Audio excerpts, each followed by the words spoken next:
Okay, thank you, Amelia, and really it's been a great meeting, and thanks to everyone for all the great talks and really such a great intellectual environment at this conference. I want to continue with this theme of the morning, or at least of this first half of the morning, on combinatorics problems in mathematical phylogenetics. This enigmatic title is a reference to a paper of Joe Felsenstein from 1978, which really is a great paper on tree counting, and where he remarks that the principal uses of the numbers that he calculates would be to double-check algorithms and notation systems and to frighten taxonomists. I love this paper. So kind of think about what are the uses of combinatorics, mathematical phylogenetics, particularly tree enumeration. So we've got Felsenstein's list, checks on computer programs. If you're trying to encode a list of trees in a program, you've got to make sure you've got the right number of those when you're writing your program. Checking notation systems, and I would include the system that Julia just described with the matrices as a kind of a notation system for trees.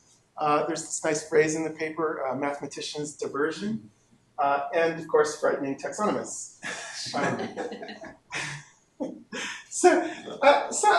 I think this paper is as really important as it is. It does have a little bit of a kind of a self-awareness about its position in the world of systematic biology, and is maybe not super excited about combinatorial enumeration. I'd like to make the case that there are a lot of really additional great uses for combinatorial enumeration in mathematical evolutionary biology.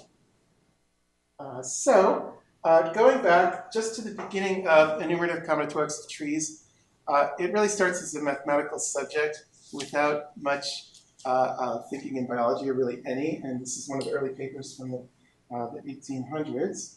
You can kind of get a sense of what it's trying to think about, which is, kind of putting parentheses into expressions to get the same outcome, and it's almost like prefiguring, what we use as the Newick notation for phylogenies.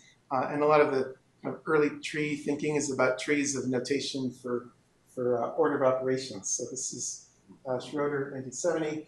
Other person whose name comes up quite a bit in this period is Arthur Cayley, and you see like explicit, notation and wording around trees in some of his papers. This one from 1889, and the earliest ones are from about 1856. One of them in French, and then this one 1857. And again, you can see that order of operations is part of the backdrop. And I was just scrolling through this the other night, so it's got some of the tree diagrams in it.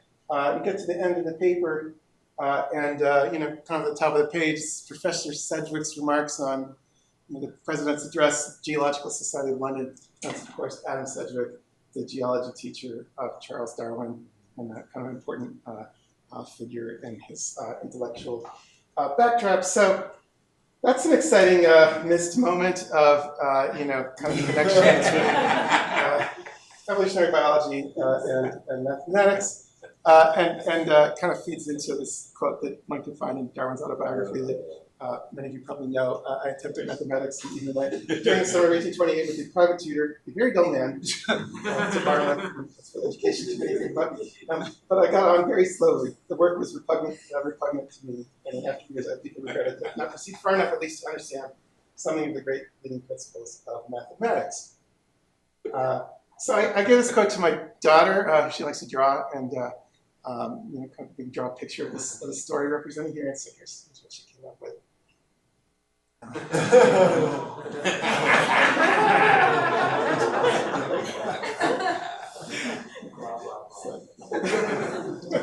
Pay attention, Charles. Pay attention, Charles. That's right. Okay. So Just that'll spell center wrong. Okay.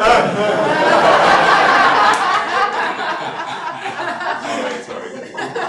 Didn't want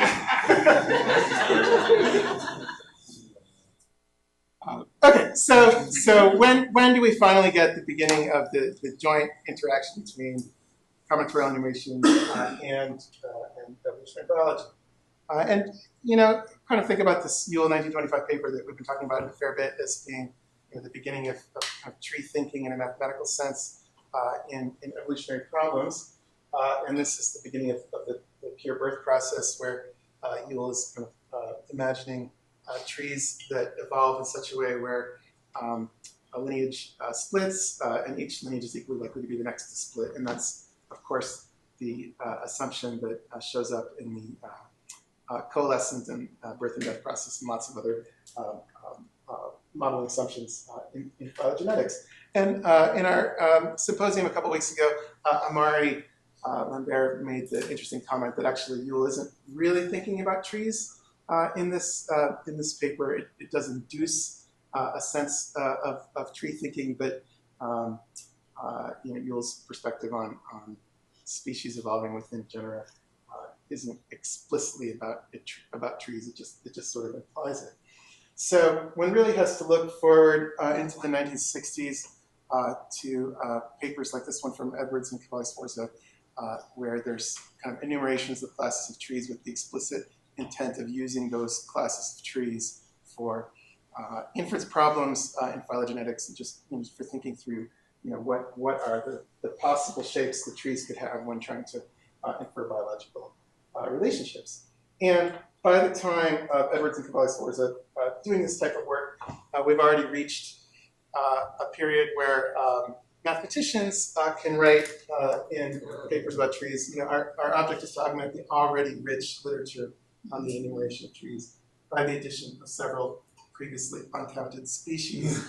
And I like to use the word species here, where species is used to mean class of trees rather than a biological meaning. And this is, of course, the paper made famous in one of the only depictions of combinatorial enumeration of trees that I've seen in popular culture, in the film Good Will Hunting. Okay, so it's a bit after that Edwards and Cavalli-Sforza we get the Felsenstein paper and other work of Anthony Edwards, as well as this really seminal paper of Harding that is thinking probabilistically about tree shape. What are the probabilities of tree shapes that would be produced by random bifurcation, where random bifurcation is essentially the assumption of Yule's model that each lineage is equally likely to be the next to split. And so kind of probabilistic thinking on this combinatorial space of trees.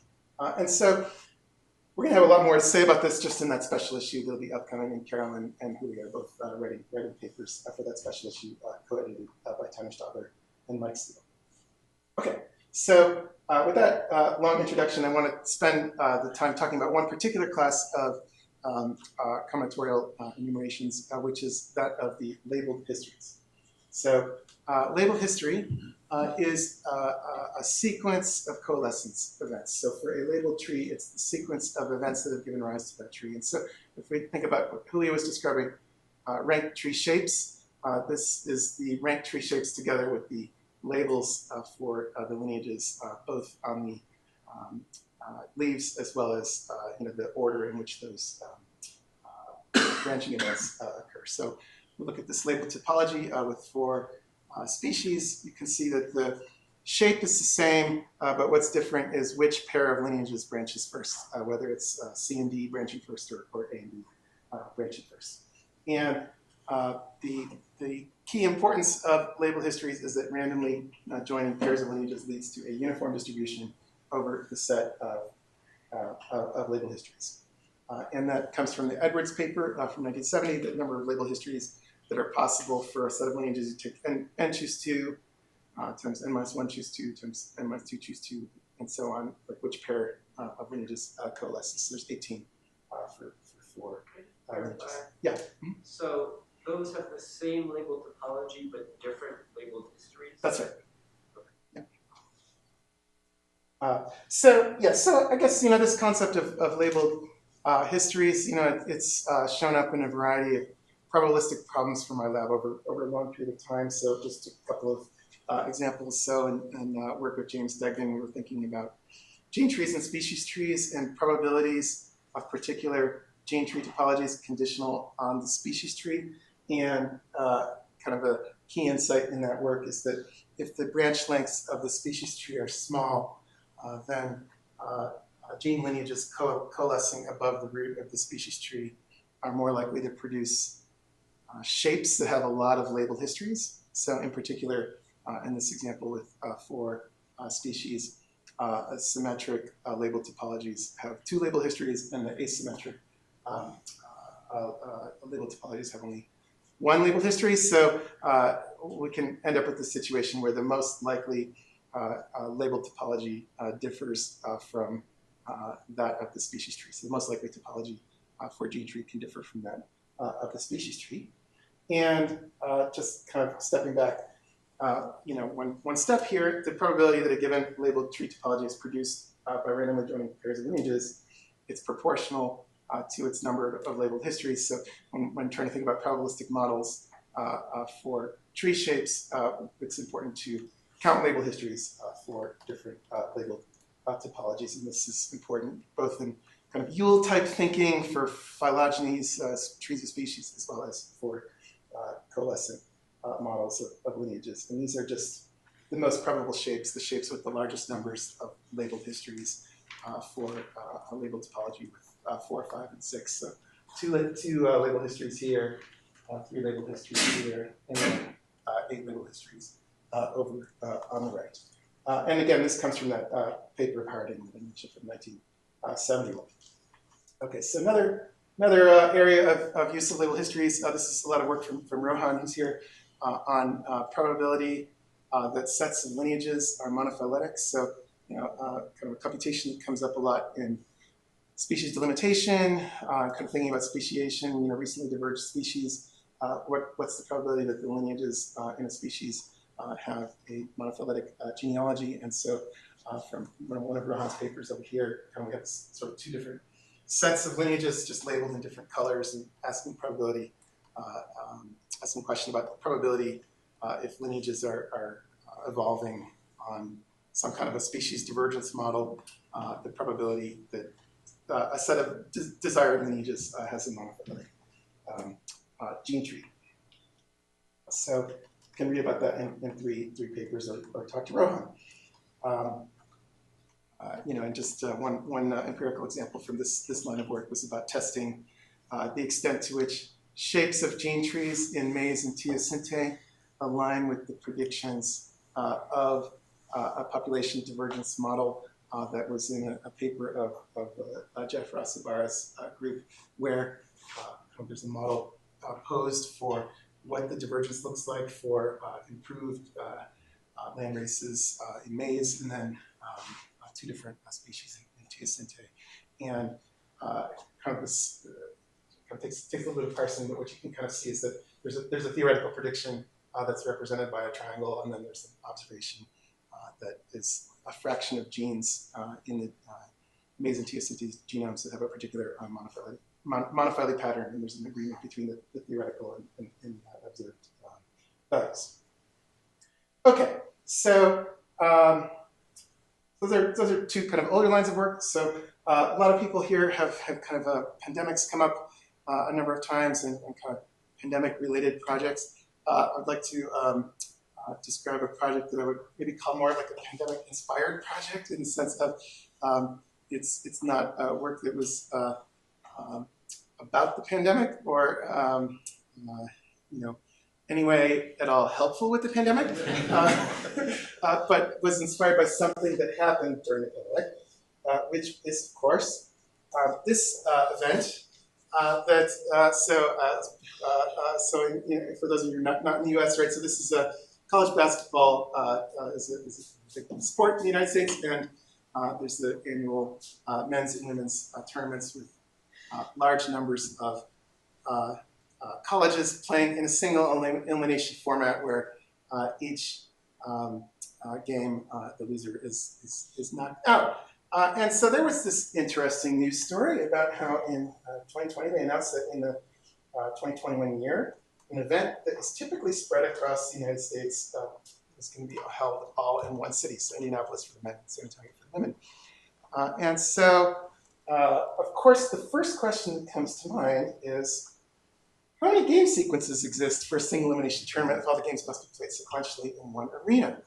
And so that question, after thinking about it for a couple of minutes, is how many labeled histories exist for a label topology when you specify, which leaves are which. So you can kind of think about this as a phylogeny of 68 species, or as a sports tournament with 68 teams labeled 1 to 68, where, for example, teams 2 and 3 play, and then the winner plays team 1, and then the winner plays the winner of teams 4 and 5, and so on up to the championship game.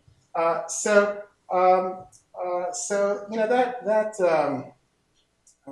was kind of my first reaction to thinking about this just a little bit, and then there was kind of a thing I'd misread in the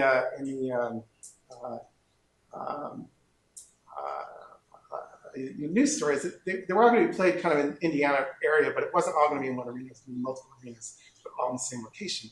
So let me get to that just a second. So this is just the sports tournament, and that's the men's, and that's the women's. And very conveniently, for this project, Stanford happened to win the women's tournament in that year, which was quite helpful later, as I'll mention. Okay, so how do you count the number of labeled histories that exist for a labeled topology? So this was first done by Knuth in a context that was only about partially ordered sets, and was just thinking, well, got a partially ordered set, how many ways are there to kind of arrange the nodes, and kind of appears in some exercises in one of his books. Rediscovered a few different times. The first time in biology, I think, is this paper by Brown that was in 1994, and essentially it's a computation that involves, for each node of the tree, you count the number of descendants of that node, the number of leaves that descend from each of the internal nodes. And there's kind of a recursive computation where you kind of find all the ways of labeling leaves within one subtree and then in another subtree, and then you kind of combine those labelings and then label the roots. So classic kind of tree type math where you kind of do something on the left, do something on the right, and then merge them together and then do something with the root. So how many ways are there to schedule a single elimination tournament if there's only one arena available? We know how to do that. That's labeled histories. We've been counting those for a long time, starting with Edwards and then it's Brown. But now suppose, what if multiple arenas are available, as actually was the case in those tournaments in 2021? Well, this is actually, it's a question in the kind of coalescency space, with kind of coalescent theory, and kind of think about lineages merging kind of one pair at a time. But there's this whole generalization of coalescent theory that involves other more general assumptions, such as simultaneous binary mergers. So when you have a small population, you could have simultaneous binary mergers, and that might be a good assumption to include. And we might have heard something that included that assumption in the John Wakely talk that we didn't get to hear. Can I ask a quick question? Sure. Yeah. So, okay, I understand that this, you don't strictly only care about topology because there is an ordering here so you need to think about the history to some extent. But I'm confused because, like, at any fixed depth in this tree, it doesn't matter, like, chronologically whether, for example, you need to know the outcome of the 2-3 pair before you know who one is going to play. But it doesn't matter if like 6, 7, and 15, 16, like the order, not all the orderings matter. Yes, that's exactly the point. Why is it the labeled history that you really want to count here? Because the labeled histories are the events, when you have random branching in a sequence where each lineage is equally likely to produce the next bifurcation. The labeled histories all have equal probability. and maybe we should kind of Yeah. come back to it. But like, okay, if one is used to thinking about sports tournaments, the way a sports tournament usually works is you play all these games, then you play all those games, then you play all those games, and so on. But there's nothing about the tree structure that tells you how to do it that way. You just play this whole half of the tree down to the winner of that side of the tree, and then play this whole half of the tree to the winner of that side of the tree, and then have your final game. The answer is it's not about what the ordering that matters. It's because it's the labeled histories that are uniform. That's right. That are equally likely. Okay. That's right. Got it. Okay. So all right. So coalescent theory, full of multiple mergers, simultaneous binary mergers, simultaneous multiple mergers. Like all of this is kind of part of that whole intellectual tradition. So this question about enumerating label histories with multiple arrays available, that's enumerating label histories with simultaneous binary mergers.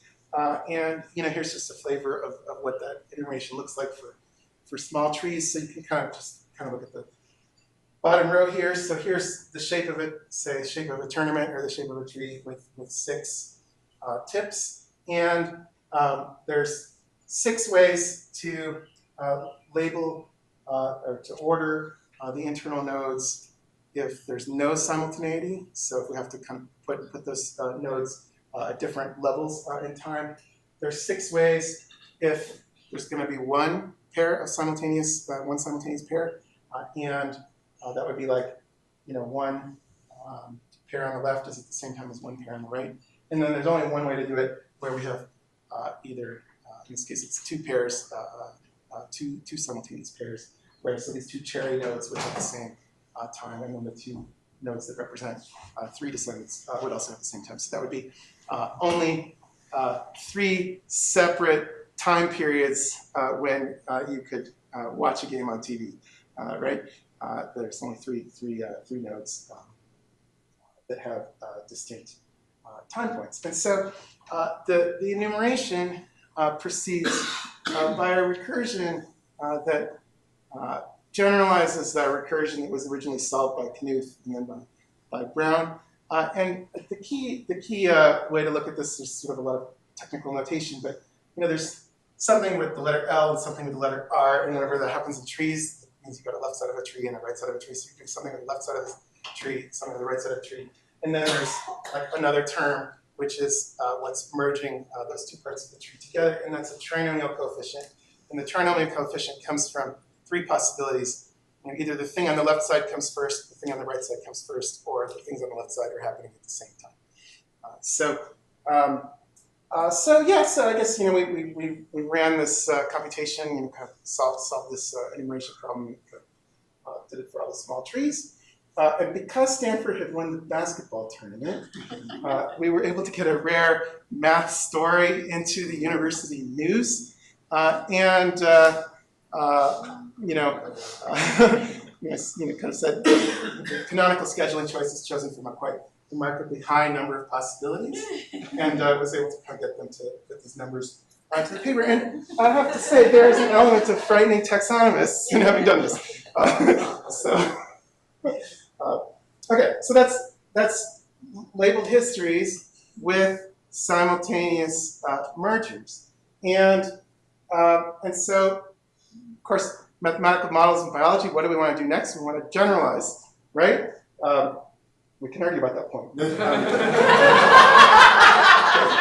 All right, multiplication, right? So go to multiplication, right? Because actually, labeled histories, to my knowledge, have never really been studied with multiplication. Yeah. And of course, in phylogenetics, we often do have multiplication. We'd like to know something about multiplication and probability distributions with multiplication. There is some multiplication in some of the Knuth type work, and Richard Stanley in particular has an exercise in one of his books.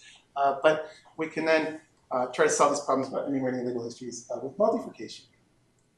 And of course, that leads us back to sports and say, how many ways are there to schedule a single elimination R-forcating sports tournament? Okay, almost done here. And so the next simplest case is trifurcation. I looked around for a sport that has trifurcation, and the one I found is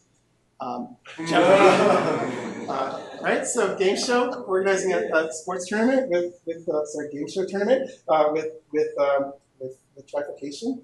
And so they ran this tournament with 27 players, where they did it not in the way you usually do a sports tournament. They did, this was game number 1, game number 2, game number 3, and then they played game number 4 to get their finalists on this whole side of a tree. Then they did another 8 players, or another 9 players to get a finalist, and then another 9 players to get a finalist. And then they played the 3 winners. And so that was the winners of games 8, 12, and 4 played in game 13. I'll leave it to you to watch the video if you'd like to go back and watch that. What I thought was really quite interesting is that when they ran the tournament in the second year, they chose a different label history. So they did, I don't know why they put number 5 over there, but they did like 1, 2, 3, 4, 5, 6, 7, 8, 9. They probably just, had some ability to rearrange them for dramatic effect after having like filmed them all. But then, kind of the winners of games 10, 11, and 12 in the finals. And the total number of possibilities that they could go through is 7,484,400. Okay, let's skip this one and just go back to this. Felsenstein's uses for tree enumeration, additional uses for tree enumeration. So we've got intermediate steps in mathematical analyses in coalescent theory. Expansion of assumptions for genealogical problems, such as the simultaneous mergers. Defining spaces of for traversal when computing probabilities. So that's really a big one, and that happens in Rohan's work and also in kind of computational complexity analysis for algorithms, probability analysis for tree shape. A lot of connections with tree structures in other areas, and that's kind of really a nice piece of this whole project. And kind of feeding that back into the mathematical community, for facilitating, what might be discovered in the OEIS. Great opportunities here for undergraduate research in mathematical evolutionary biology. We've kind of had a lot of discussion at this conference about, which way are we going from math to biology or biology to math? And this set of projects, I feel like there's been a lot of feedbacks in both directions. Let's say just more generally, mathematical phylogenetics has been an area that's kind of had a lot of bidirectional work. And of course, publicity for university sports teams. So thanks very much.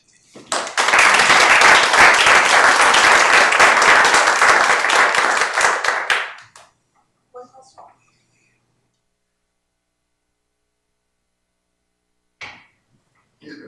This is a quick way.